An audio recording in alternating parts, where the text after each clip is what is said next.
창세기 44장 1절부터 5절까지입니다. 요셉이 그의 집 청지기에게 명하여 이르되 양식을 각자의 자루에 운반할 수 있을 만큼 채우고 각자의 돈을 그 자루에 넣고 또 네 잔 곧 은잔을 그 청년의 자루 아기에 넣고 그 양식값 돈도 함께 넣으라 하매 그가 요셉의 명령대로 하고 아침이 밝을 때에 사람들과 그들의 나귀들을 보내니라. 그들이 성읍에서 나가 멀리 가기 전에 요셉이 청지기에게 이르되 일어나 그 사람들의 뒤를 따라가서 그들에게 이르기를 너희가 어찌하여 선을 악으로 갚느냐. 이것은 내 주인이 가지고 마시며 늘 점치는 데에 쓰는 것이 아니냐. 너희가 이같이 하니 악하도다 하라. 아멘. 기도하겠습니다. 하나님께서 생각하시고 뜻하신 그 모든 대로 우리의 일들이 이루어집니다. 우리가 당장 생각할 때에는 마음에 들지 않은 가운데서도 하나님의 그 뜻대로 되어짐이 우리에게 얼마나 크나큰 복인가 하는 것을 오늘도 말씀 안에서 깨달아 배우게 해주시옵소서. 예수님 이름으로 기도합니다. 아멘. 많은 기독교인들이 하나님을 믿으면서 원하는 것 중에 하나가 하나님께 복 받는 겁니다. 이건 누구도 예외라고 할 수 없을 것인데요. 하나님이 보기에는 우리 사람들이 늘 원하는 건강과 평강과 또 성공 이러한 모든 것들이 다 포함이 되어 있죠. 그러한 그 삶이 나에게 이루어지기를 원하는 것이 이제 하나님을 믿는 이유 중에서 가장 간절한 것이라 아마 이렇게 얘기할 수가 있을 겁니다. 물론 그게 우리의 이제 그 심정이라 할지라도 중요한 게 뭐냐면은 이제 하나님께서 그렇게 일하시는 분이냐 그걸 우리가 아는 겁니다. 일단은 사람들이 원하는 게 이러한 복이라고 했을 때에 그러면은 일단 먼저 생각할 것은 기독교인들 중에서 그러한 복을 마음껏 누리고 살다가 죽은 사람이 과연 있을까 하는 점입니다. 정말 하나님께서 그렇게 일하시는 분이라면은 믿음 있는 기독교인들 중에는 그러한 복을 마음껏 누리다가 죽는 그런 사람도 있어야 되죠. 그런데 제가 생각할 때는 그런 사람은 없다고 할 수가 있는 겁니다. 물론 나름대로 난 하나님께 복 받았다 이렇게 얘기한 사람이 있겠죠. 그렇지만은 기독교인이 제 아무리 복을 받았다 할지라도 세계 최고가 되는 것은 또 아니지 않습니까? 세상에서 최고의 갑부가 되는 것도 아니고 어떤 건강의 복을 누린다 이렇게 말한다 할지라도 평생 감기암은 걸리지 않고 죽을 때까지 건강하게 그렇게 살다가 죽는 것도 아니고 말이죠.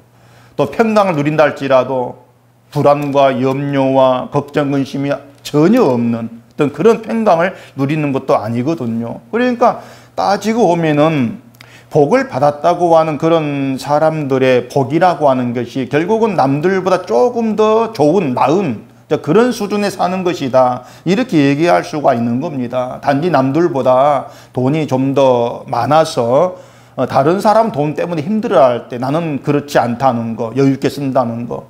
남들은 건강이 좋지 않아서 고생할 때 나는 건강이 괜찮다는 거. 또 남들은 자식 때문에 속이 상할 때는 안 그렇다는 거. 겨우 그런 정도를 가지고 난 복을 받았어, 복을 누린다. 그렇게들 얘기하는 그런 수준이라 볼 수 있단 말입니다. 또한 사람이 아무리 복을 받았다 할지라도 가난한 사람이 하루아침에 갑부가 되는 그러한 복도 사실 없거든요. 복권에 당첨되는 이런 것도 있겠지만은 설사 그렇다 할지라도 갑부가 되는 건 아니란 얘기입니다. 그냥 봉돈이 생긴 그 정도로 할 수 있을 거예요. 그런데 한 가지 분명한 것은요. 그렇게 복을 받았다 할지라도 평생을 불만이 없이 정말 만족하면서 감사하며 살아갈 수가 있느냐 하면은 전혀 또 그렇지가 않다는 얘기입니다. 가령 복권 1등에 당첨자가 10명이라고 합시다. 그래서 20억씩 나눠 가졌단 말이에요. 처음이야 심정이 멎을 만큼 좋겠죠. 근데 조금 지나거나 무슨 생각이 들겠습니까? 당첨자가 5명만 됐어도 내가 또 배로 받을 건데 2명만 있으면은 나 혼자 됐으면 더 많이 받을 건데 어떤 이런 생각이 들면서 아쉬운 마음이 들 수 있단 말이에요. 그 1등 당첨번호 6개죠. 5개 맞추고 또 번호 1개 더 맞추고 2등인데 또 5개 맞추면 3등이고 그런 사람들, 한 개 틀린 그런 사람들은 얼마나 아쉽겠어요. 한 개만 더 맞췄으면은 하면서 밤에 잠 못 잘 겁니다. 또 그러면서 뭔가 또 가능성이 있다 그러면서 더 복권에 집착하지 않겠습니까? 결국 이런 사람들에게 복권 당첨 복이 아니에요. 오히려 저주가 될 수밖에 없다는 얘기예요. 제가 지금 말씀을 드리고 있는 건 교회에서 아무리 믿으면 복을 받는다 할지라도 원하는 복을 누리는 것은 없다는 겁니다. 다시 말해서 사람들이 내가 원하는 그 복을 만족스럽게 누리고 살다 죽는 것은 없는 거예요. 그것처럼 없는 것을 자꾸 생각을 하고 손에 쥐고 싶어 하고 그걸 누리고 싶어 한다면은 그건 한마디로 말해서 환상을 쫓는 것이다. 이렇게 말할 수 있는 것이죠. 성경에 없는 것을 있다고 믿고 없는 걸 쫓아가니까 환상을 쫓는 거예요. 결국은 내가 믿은 복 받고 잘 살 것이다. 이건 환상을 쫓는 것에 지나지를 않는 겁니다. 그리고 대부분의 기독교인들이 말하는 믿음이 이처럼 환상을 쫓는 그런 수준임을 우리가 생각할 때에 이것이 현대 기독교인들이 안고 있는 믿음의 잘못됨이라 오류라고 이렇게 얘기할 수가 있는 거예요. 그런데도 그런 잘못됨을 보지를 못한 이유는 늘 그래요. 내가 원한 세상 삶을 좀 살고 싶다는 그런 마음에서 벗어나지를 못하기 때문에 그런 겁니다. 이처럼 내가 원하는 세상이 주어지고 누리는 것을 복이라고 하는 한 글자에 집어넣고 그걸 소원하고 그렇게 신을 찾아 나오는 것이죠. 그러면서 이제 기독교인들은 그런 내가 원한 복을 하나님이 주실 거야. 그런 기대를 가지고 있고요. 그래서 하나님이 기뻐한 사람이 되고 또 하나님 마음에 드는 사람이 되어서 하나님께 복을 받을 수 있는 방법이 뭘까? 또 이걸 생각하기도 하는 것입니다. 그 중에 하나가 이제 하나님께 소위 예물을 바치는 것. 그것도 빼놓을 수가 없는 문제죠. 그러면 일단 우리가 생각해야 될 것은 우리가 생각하는 그 예물이라고 하는 것이 과연 하나님 마음을 움직일 수가 있는 것이냐. 그걸 생각하셔야 돼요. 그것도 역시 결론은 아닙니다. 어떤 우리가 예물에 들고 나오고 그 어떤 것도 하나님 마음을 움직일 수가 없는 거예요. 우리가 바치는 예물이 하나님 마음을 움직일 수 있다면 그건 하나님이 아니고 인간이 만들어낸 우상일 수밖에 없습니다. 우상이 지나지를 않아요. 인간이 만들어낸 어떤 우상의 공통점은 예물을 좋아한다는 겁니다. 사람의 정성을 좋아하고 사람이 바친 예물을 좋아하고 그게 공통적인 것입니다. 그런데 하나님은 인간이 바치는 어떤 예물에도 마음이 움직이지를 않습니다. 왜 그런가 하면요, 하나님은 하나님이 작정한 뜻대로 하나님 의도한 대로 일하시기 때문에 그래요. 하나님에게는 하나님 뜻이 있습니다. 작정한 하나님 의도가 있어요. 그걸 아셔야 돼요. 하나님의 뜻이 세워져 있기 때문에 그 뜻대로 계속 밀고 나가실 뿐이지 뭐 중간에 일을 하시다가 우리의 정성, 예물을 보시고 마음 바꾸고 이러한 하나님은 아니라는 얘기입니다. 하나님께서 한번 세우신 그 뜻은 무엇으로도 바꿀 수가 없어요. 한번 말씀하신 건 그대로 이루어내시는 분이 하나님이시죠. 그래서 사무엘상 15장 29절 보시면은 이스라엘의 지존자는 거짓이나 변개함이 없으시니 그는 사람이 아니심으로 결코 변개하지 않으심이니이다. 이렇게 말합니다. 사람이 아니시기 때문에 결코 변개하지 아니한다. 이분이 하나님이시다. 이 말은 바꾸어 말하면 사람은 얼마든지 변개할 수 있다는 겁니다. 변개한다는 것은 막 바꾸고 새롭게 하고 이런 뜻이에요. 중간에 얼마든지 바꾸어내는 것, 변하는 것. 이게 사람이라는 얘기죠. 보면 우리가 그렇게 살지 않습니까? 어떤 주어진 상황이나 형편, 인간관계 여러 가지 요인에 따라서 마음이 변하기도 되고 바꾸어지기도 한단 말이죠. 가령 누군가가 잘 봐달라고 뇌물을 주면은 원칙을 벗어나 얼마나 변개할 수가 있는 거. 이게 사람이거든요. 근데 하나님은 사람처럼 그렇게 한번 정하신 것을 뭐 예물 받았다고 바꾸거나 또 원칙에 벗어나서 일하는 그런 하나님은 아닌 거예요. 그래서 하나님을 신실하시다. 이렇게 얘기합니다. 신실하시다. 다시 얘기하지만 하나님은 하나님의 의도대로 일하십니다. 우리에게 뭔가 묻고 내가 어떻게 일해줄까 물으시고 우리가 원하는 바, 희망하는 바대로 움직이시는 분이 아니고 우리와 상관없이 하나님의 일방적인 뜻과 의도대로 일해 나가시고 그 뜻대로 이루어 나가세요. 우리가 믿는 하나님이 바로 그런 하나님이란 얘기죠. 그렇기 때문에 신자는 하나님의 그 뜻이 뭡니까? 늘 거기에 초점을 두셔야 돼요. 구약에 나오는 선지자와 거짓 선지자의 그 다른 점이 뭔가 하면요, 진짜 참된 선지자는 하나님이 의도하신 것만 생각을 했단 말입니다. 하나님께서 말씀을 준 그 뜻만 생각을 했고, 말씀을 듣는 자들이 분노하고 죽이려고 달려들고 간날지라도 말씀을 외치는 것을 포기하지 않습니다. 하나님의 의도를 알았기 때문에 말씀을 자기 멋대로 듣기 좋은 말 바꾸어가지고 전하는, 그렇게 일하지를 않았습니다. 오직 하나님이 자기를 선지자로 세운 그 뜻만 생각을 했고, 그 뜻에 따라서 본분대로 행동을 했을 뿐이에요. 그러한 선지자의 길로 가신 분이 예수님이지 않습니까? 예수님은 오로지 하나님의 뜻만 생각했던 그런 분이에요. 그 뜻에만 순종을 했죠. 예수님 본인의 입장 같은 건 전혀 염두에 두지를 않았던 겁니다. 그렇기 때문에 우리 늘 하나님이 하나님의 의도를 가지고 일하신다. 그 의도는 그 어떤 일에도 변기함이 없다. 그걸 주지를 하고 우리가 하나님을 생각하셔야 돼요. 그런 얘기가 본문에 나오는데요. 자, 본문은 요셉이 베냐민을 데리고 온 형제들을 다시 만납니다. 다시 만나고 그 형제들이 이제 고향으로 돌아갈 때 발생했던 그 일을 배경으로 하고 있습니다. 자, 요셉이 시므온을 잡아두고 베냐민 데려오지 않으면 죽이겠다, 이렇게 얘기를 했죠. 그리고 형제들이 이제 시므온 남겨놓고 고향 땅 돌아갔습니다. 고향 그 땅 기근이 계속되고 곡식이 떨어지니까 야곱이 아들들에게 다시 애굽으로 가가지고 곡식을 사오라, 이렇게 얘기합니다. 유다는 베냐민이 함께 안 가면은 우리 못 갑니다, 이렇게 얘기하죠. 왜냐하면 베냐민 데려오자면 죽인다고 했으니까 베냐민 놔두고 자기들만 갈 수 없는 거예요. 야곱이 처음에는 극구 반대를 했죠.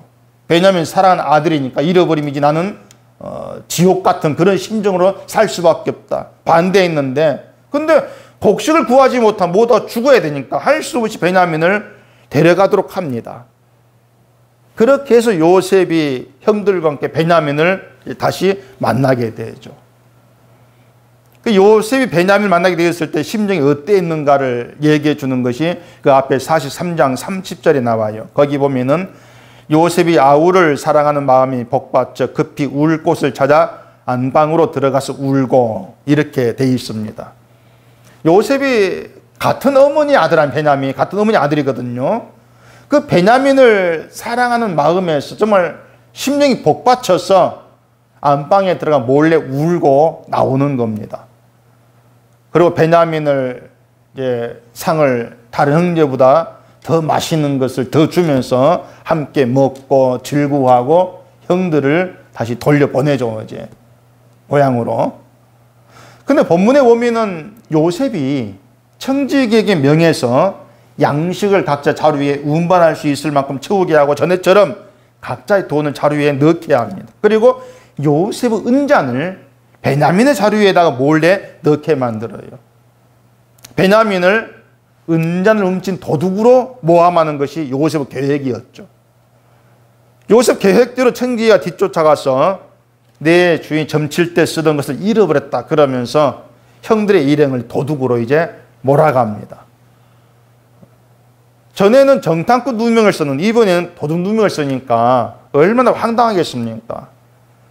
그래서 도둑질하지 않았다고 항변했지만은 결국은 자료를 검사하니까 베냐민 자료 은잔이 발견되고 결국 모두가 성으로 이제 돌아갑니다. 자, 요셉은 왜 자꾸 이렇게 형들에게 누명을 씌우는 것일까요? 그냥 만나서 반가하고 하면 끝날 건데 왜 자꾸 누명을 씌우는 일을 하냐고 하는 겁니다. 이건 요셉의 의도가 아니라 요셉을 먼저 애굽에 보내신 하나님의 의도예요. 그러니까 요셉은 자기의 꿈을 꾸게 하시고 형들에게 미움 사서 애굽에 먼저 보내신, 팔리게 하신 그 하나님의 의도를 요셉은 알고 있는 겁니다. 왜 이렇게 하실지 알고 있는 거예요. 그 의도에 따라 요셉은 지금 행동을 하고 있는 거예요. 그러기 때문에 베냐민 만난 것이 너무 반가워가지고 안방에 몰래 들어가서 울 정도였으면서도 자기 정체를 밝히지를 않죠. 그러면서 도둑 누명을 씌우고 있는 거예요. 만약 요셉이 하나님의 의도라는 것을 생각지를 안 했다면 그냥 자기 마음을 따라 행동하겠지 않겠습니까? 요셉이 자기 마음에 따라 행동했다면 자기를 버린 형들이 복수하든지 아니면 형들을 만났을 때에 내가 요셉이다 밝히고 만나서 반가워했든지 뭐 둘 중 하나겠지 않습니까? 그 말은 정탐꾼이나 도둑 누명을 씌울 일이 없다는 거예요. 요셉의 의도대로 한다면은. 이런 요셉을 보면서 우리가 생각할 것은 결국 하나님이 어떤 분이시고 예수님이 누구신가를 아는 일에 우리가 좀 더 마음을 집중을 해야 돼요. 요셉이 지금 하나님의 의도에 따라 움직이고 있다면 하나님의 의도가 뭔가를 우리가 알아가야 한다는 것이죠. 그 앞에 43장 보면은 야곱이 베냐민 데려가게 하면서 예물을 줬거든요. 그 43장 11절에 보시면은 그들의 아버지 이스라엘이 그들에게 이르되 그러할진대 이렇게 하라.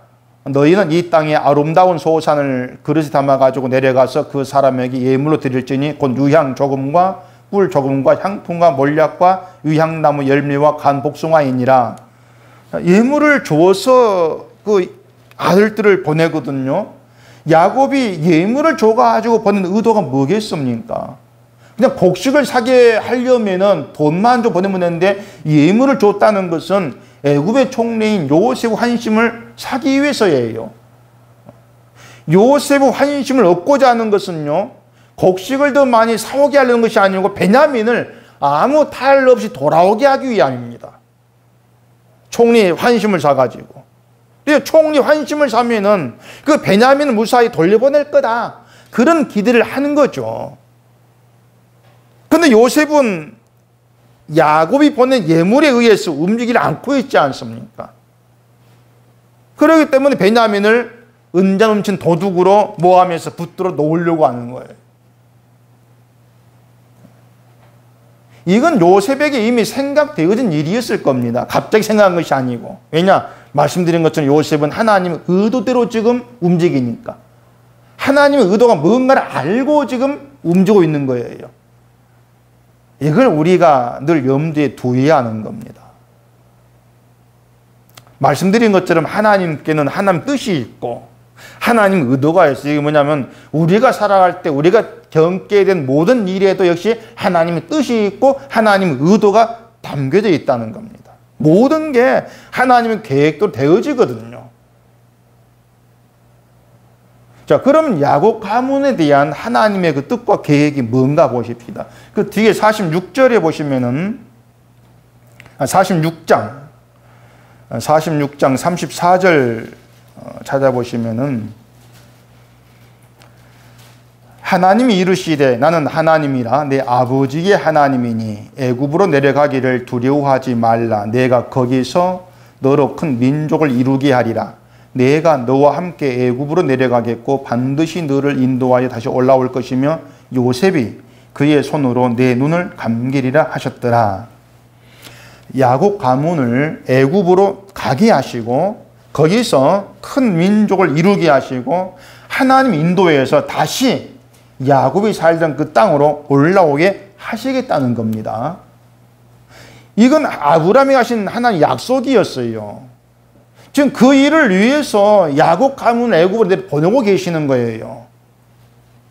그런데 야곱 가문이 애굽으로 갔다가 거기서 큰 민족을 이루고 다시 가나안 땅으로 올라오게 하는 것, 이게 전부라면은 굳이 그래야 될 이유가 뭔가? 전에도 말씀드렸지 않습니까?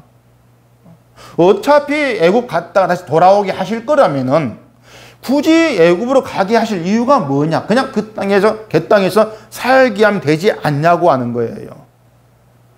중요한 이유가 있습니다. 그건 뭐냐면은 애굽에서 큰 민족을 이루게 하시고 다시 올라오게 하고 그 땅에 들어가게 하는 그 과정을 통해서 이스라엘은 그 땅을 얻을 자격이 못 된다는 걸 알게 하시겠다는 겁니다. 그러니까 야곱 가문이 지금 있는 그 가나안 땅에서 계속 살려고 큰 민족을 이루어서 살았다면은 우리가 이 땅에 있을 자격이 못 된다는 거, 이걸 깨닫지를 못하게 되죠.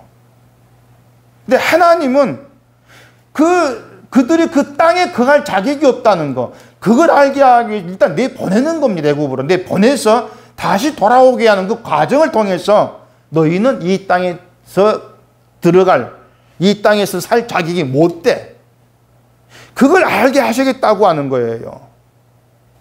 그 이유가 뭐냐면은 자기들이 그 땅을 얻을 자격이 못 된다는 걸 알아야만이 비로소 하나님이 약속한 땅에 들어오게 되어진 것이 전적으로 하나님의 은혜였더라는 것을 깨닫게 되어지기 때문에 그래요.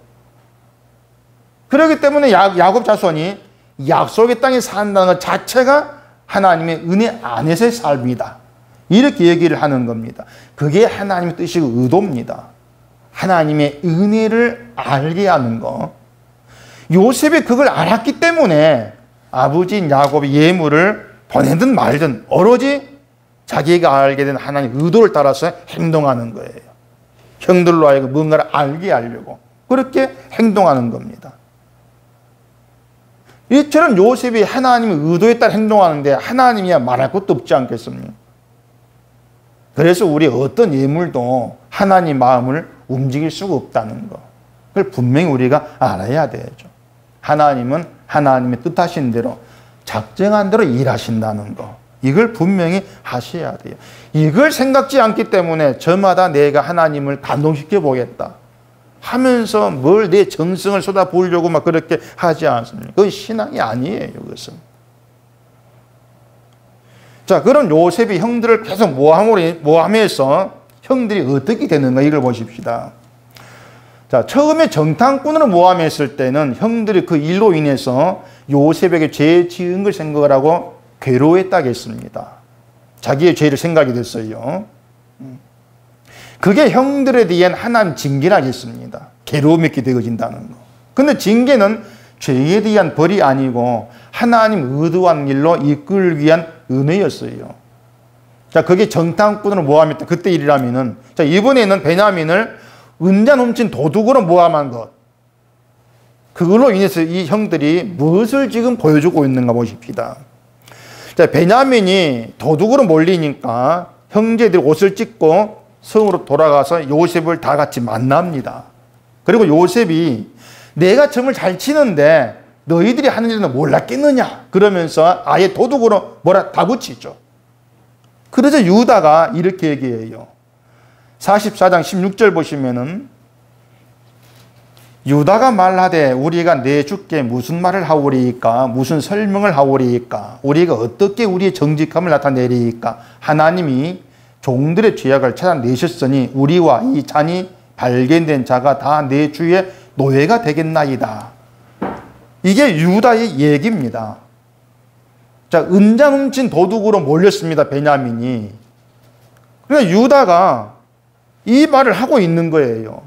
요셉에게. 거기에 우리가 어떻게 우리 정직함을 나타내리까 이렇게 말하는 것은 우린 정직한 항변입니다. 내 속을 뒤져 보일 수도 없고 우린 정말 정직해요.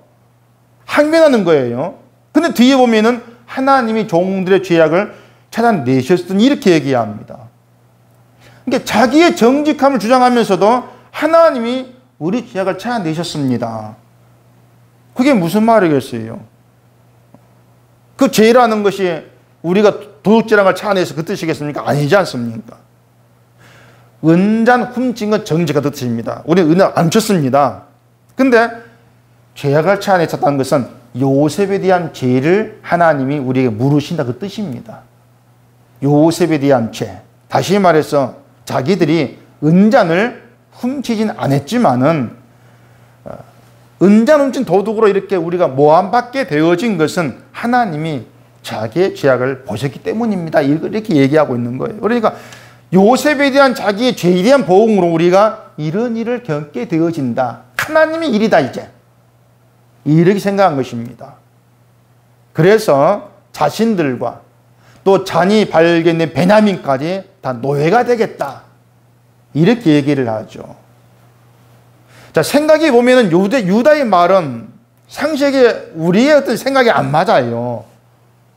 지금 모두가 억울하지 않습니까? 분명히 자기들은 훔치지 않았으니까 끝까지 항변하면서 자기의 옳음을 주장하는 게 타당하다는 얘기입니다.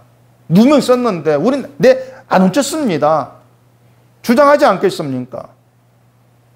우리 같아도 다를 바 없죠. 도둑놈을 썼는데 인정하겠어요? 우리도 안 훔쳤습니다 하면서 끝까지 나가겠죠.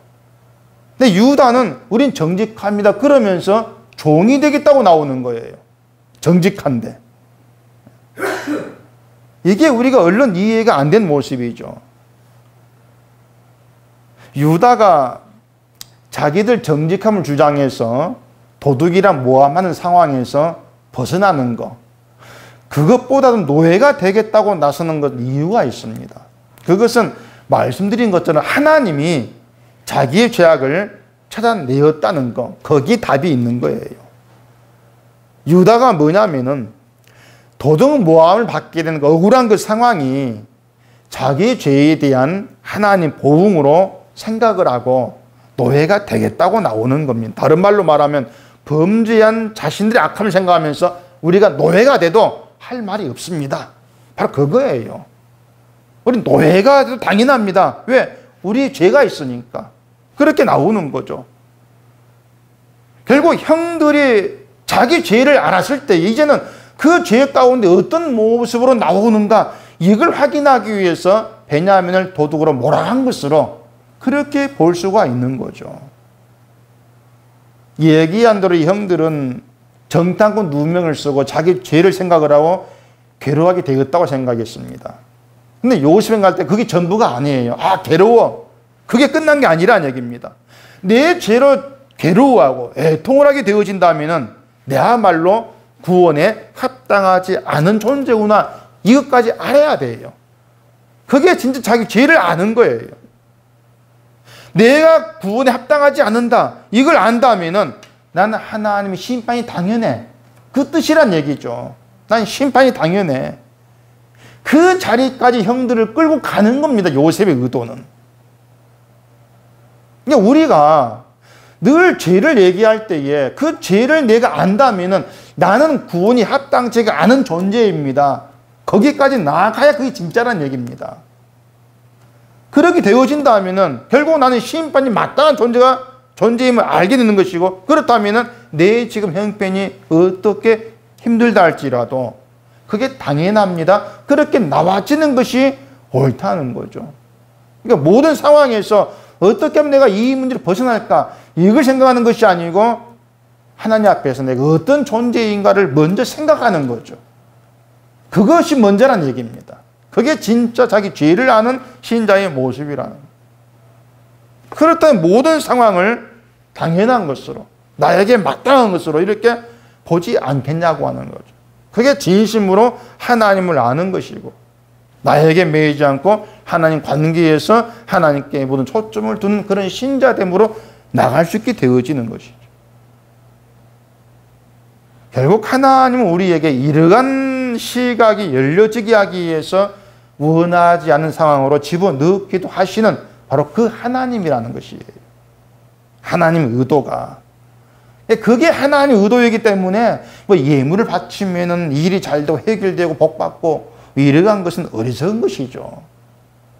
하나님이 누군가를 생각지 않는 그러한 생각이 지나지를 않는 겁니다.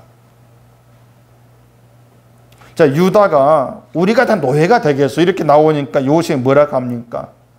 그럴 필요 없다. 잔이 발견된 베냐민만 종이 되고 나머지는 다 평안히 아버지 돌아가라. 이렇게 얘기합니다. 이건 요셉이 형들은 다 필요 없고 베냐민만 있으면 돼. 이런 뜻이 아니에요. 베냐민만 종으로 삼겠다고 했을 때 형들이 어떻게 반응하는가. 그걸 보고 싶어 하는 것이죠. 베냐민도 야곱의 사랑을 받은 라헬의 아들입니다. 요셉과는 친형제거든요. 그렇다면 요셉과 함께 베냐민도 형들의 시기의 대상이었어요. 요셉과 똑같이 예전에는. 만약에 옛날 형들이었다면 베냐민만 남겨도 다 돌아가 있을 때에 얼씨구 하면서 돌아갔을 거란 얘기죠. 베냐민 죽든가 말든가 간에. 나만 종이 안 되면 돼. 그랬을 거란 얘기입니다. 근데 지금 달라졌어요, 형들이. 그 요셉이 베냐민 남겨두라 했을 때 유다가 베냐민을 잃었을 때의 아버지 마음을 얘기합니다. 그 30절, 31절에 보시면은 아버지의 생명과 아이의 생명이 서로 하나로 묶여 있거늘 이제 내가 주의 종 우리 아버지에게 돌아갈 때에 아이가 우리와 함께 가지 아니하면 아버지가 아이의 없음을 보고 죽으리니 이같이 되면 종들이 주의 종 우리 아버지가 흰 머리로 슬퍼하며 수월로 내려가게 함이니이다. 이 생각을 합니다, 형들이. 예전에 요셉을 버려버릴 때에는 아버지의 슬픔을 생각지 않았지 않습니까? 그냥 요셉을 버림으로써 화풀이하는 거, 보복하는 거, 그게 전부였는데 지금은 베냐민 잃었을 때의 아버지의 마음은 죽는 거 똑같습니다. 아버지의 아픔을 생각하게 돼요. 그러면서 유다가 내가 대신 종이 되겠습니다. 베냐민 제발 돌려보내달라. 왜? 아버지의 아픈 마음 때문에. 이렇게 나온 거예요. 바뀐 거죠, 형들이. 요셉은 그걸 확인하고 싶었던 겁니다. 자기 죄를 알게 되고 괴로움을 알게 되고 형들이 어떻게 변했는가. 과연 아버지의 아픔을 아는 그런 형들이온가. 그걸 보고 싶은 것이죠. 베냐민 잃었을 때에 아버지 아픔을 생각한 아들 된 거. 그게 중요한 것이었어요. 다시 말해서 아버지의 마음을 생각하는 아들 되었다는 것이 야곱의 아들들에게 나타난 변화였습니다. 그리고 이 변화는 요셉에 대한 죄를 생각을 하고 괴로워하게 되는 것으로 시작이 된 것이죠. 그래서요, 얘기한 대로 죄를 안다는 것은 단지 죄인이라는 말로 끝나지를 않습니다. 우리가 죄를 안다면 나는 구원에 합당치 않은 존재입니다. 이걸 반드시 생각을 하게 됩니다. 그러면은 내게 주어진 모든 것이 다 넘치는 것으로 다가오게 되어지는 것이죠. 누릴 수 없는 걸 누리고 있다는 그런 생각에 머물게 되어지는 거예요.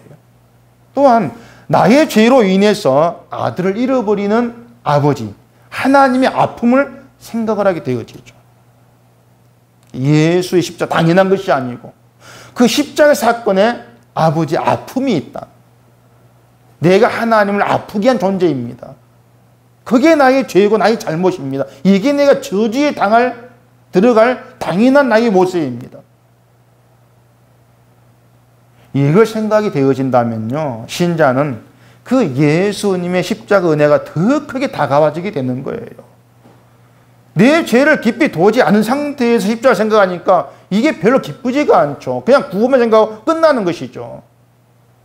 근데 정말 내 죄, 내가 하나님을 아프게 하는 그 심판에 합당한 죄인 된 자가 바로 납니다. 그 죄의 깊이 들어간다면은 그렇게 아버지를 아프게 한 나를 하나님 끝까지 사랑하신다는 거, 붙드시면서 십자가 은혜로 끌어가시 구원하신다는 거, 이런 모든 것이 놀라운 은혜와 사랑으로 다가와지는 거예요. 그때 그 신자는 그 은혜와 사랑, 기쁨이 되고 감사가 되어지는 것이죠.